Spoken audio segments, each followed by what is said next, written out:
Hello, BookTube. This is a bookshelf tour, bookcase number 10, shelf 3. We start off with a Simon Winchester book. This is The Man Who Loved China. The fantastic story of the eccentric scientist who unlocked the mysteries of the Middle Kingdom. The end papers. Very nice. This is, let's see here. This is the story of Joseph Needham, the brilliant Cambridge scientist who unlocked the most closely held secrets of China, along the world's most technologically advanced country. And as most Winchester books, this is Needham right there, really enjoyed this and learned a lot from it. This was Harper. So this is the first edition of 2008. Then continuing on with the Chinese theme here, this is a great anthology by Norton. This is an anthology of Chinese literature from its beginnings to 2011, edited and translated by Stephen Owen.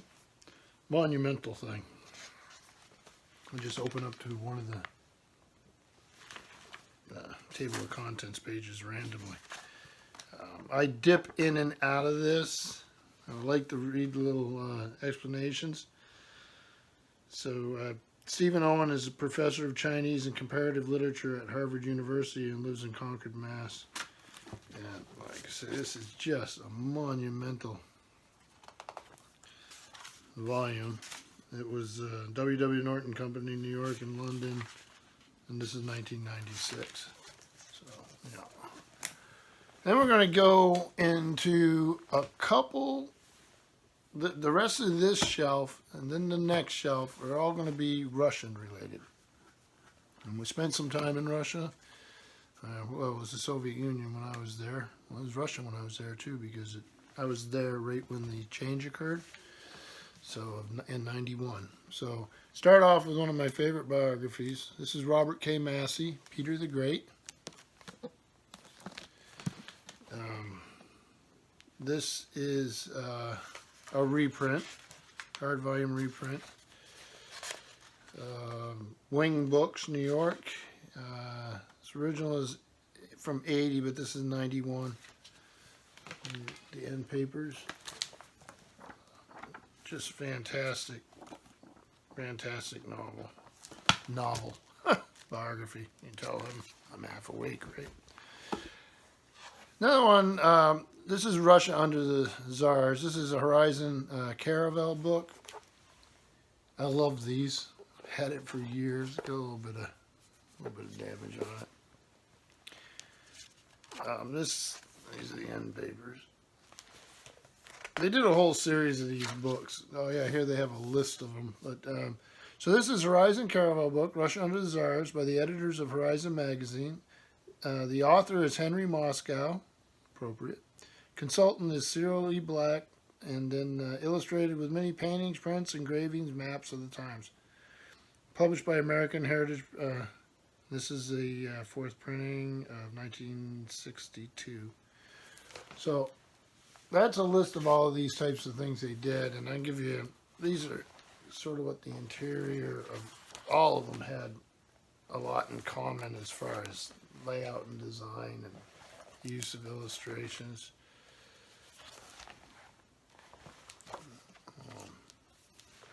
So anytime you find anything in this series, if it's in good shape, it's worth grabbing.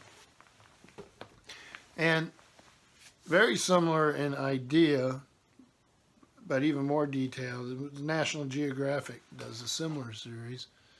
This is their one on Russia, the Soviet Union today. Here's the end papers. Beautifully illustrated, like you would expect from a National Geographic book. And what their photo archives must be like has just would almost boggle the mind, I think. This was, here. This is by Bart McDowell, photographed by Dean Conger, prepared with Special Publications Division, National Geographic Society. And this was from 1977. And another neat thing here is in the back. Let's see if I can do it without wrecking the book. You can slide out the map, and one of those big, giant, well, I'm not going to rip the whole thing open because I'll probably rip it. There's one of these big maps. So it has a little sleeve.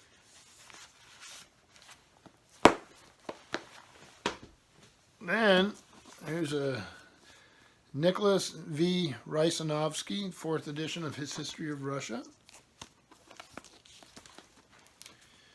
And this is Oxford University Press, New York and Oxford in 1984. Some illustrations, maps, that sort of thing. And we have here Russian Tales and Legends by Charles Downey. No dust jacket.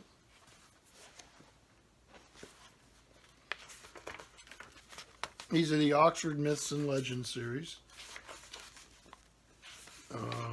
London, Oxford University Press.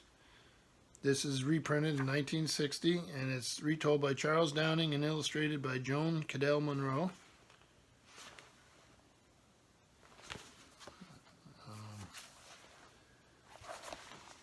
Then, The Cossack Hero in Russian Literature, A Study in Cultural Mythology by Judith Deutsch-Kornblatt. And this is University of Wisconsin Press, paperback. And it is from 1992. Then John Lewis Gaddis, Russia, the Soviet Union, and the United States, An Interpretive History. Very much dated, which is fine. Alfred A. Knopf, New York. And this came out in 1978.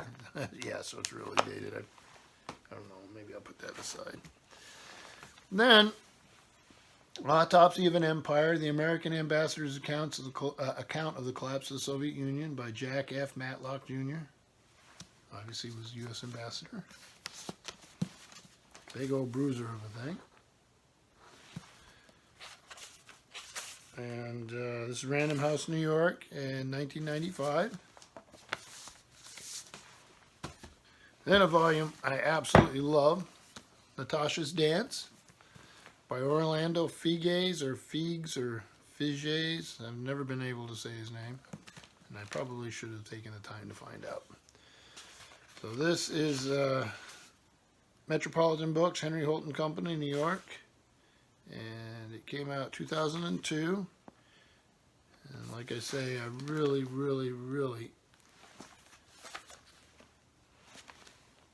enjoyed this volume, so it would be nice if I could give the author his due and pronounce his name. And then a similar type cultural history. This is Sunlight at Midnight, St. Petersburg and the Rise of Modern Russia by W. Bruce Lincoln. I like these types of cultural histories. This is very focused. And this is Basic Books. It came out in 2000. Mr. Lincoln was a well-known historian. Do they have a picture of him here? Yeah, they do. There.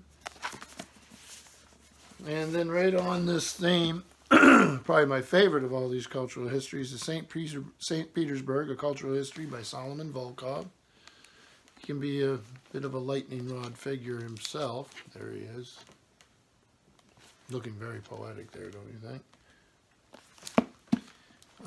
I absolutely enjoy his stuff. Like I say, he's a bit of a lightning rod. This is was published in '95 by the Free Press, and it was translated by Antonio W. Bois.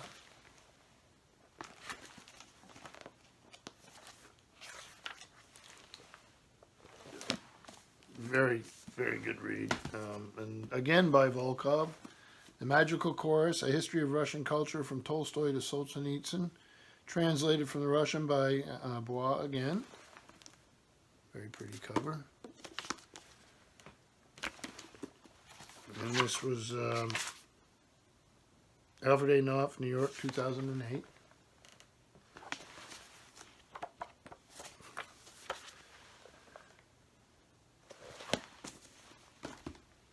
And then we have Joseph Frank. Many of you will recognize him. He's famous for a multi-volume biography of Dostoevsky.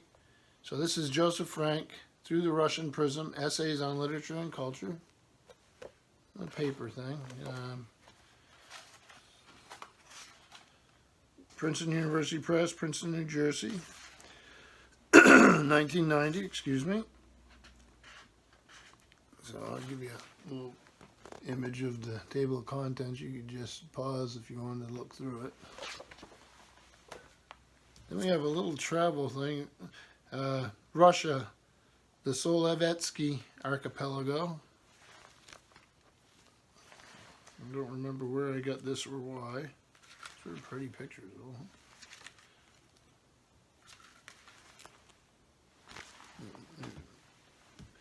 Then we have a very famous Russian historian of Russia, excuse me, and a former Librarian of Congress, and that's James H. Billington. The Face of Russia, Anguish, Aspiration, and Achievement in Russian Culture.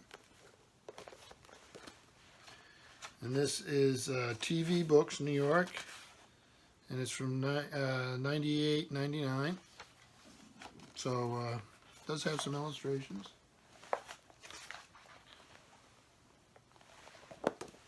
And then Billington's big book of history is The Icon and Acts, an interpreted history of Russian culture. Absolutely fantastic. This is really where I started my learning about Russia, other than the travels themselves. It's a vintage book, a division of Random House, New York, and copyright 66. This edition is from 1970, so a few years after that. Paper's not aging very well, but excellent history. Then this fun little thing, this is one of those Viking portable library things. This is the Portable Russian Reader. And it's selected, translated, and introduced by Bernard Gilbert Gurney. Little teeny thing. This is number 23 in their series. The Viking Press, New York, 1947. So you have Chekhov, Dostoevsky, Turgenev, Gogol, Ivanov, Isaac Babel. So a neat little Russian reader. And then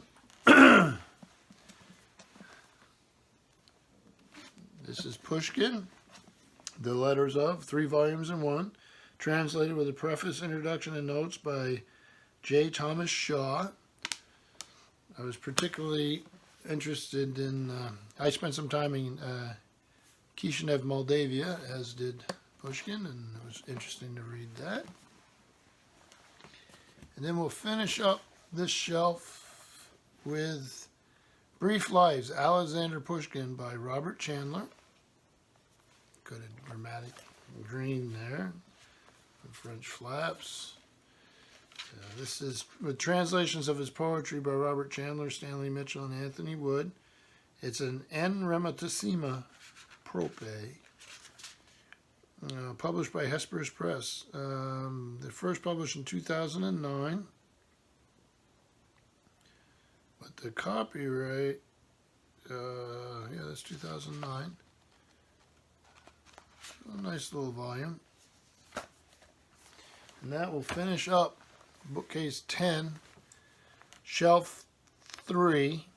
We've only just started on the Russian stuff, so there's more of that to come. Thank you, BookTube.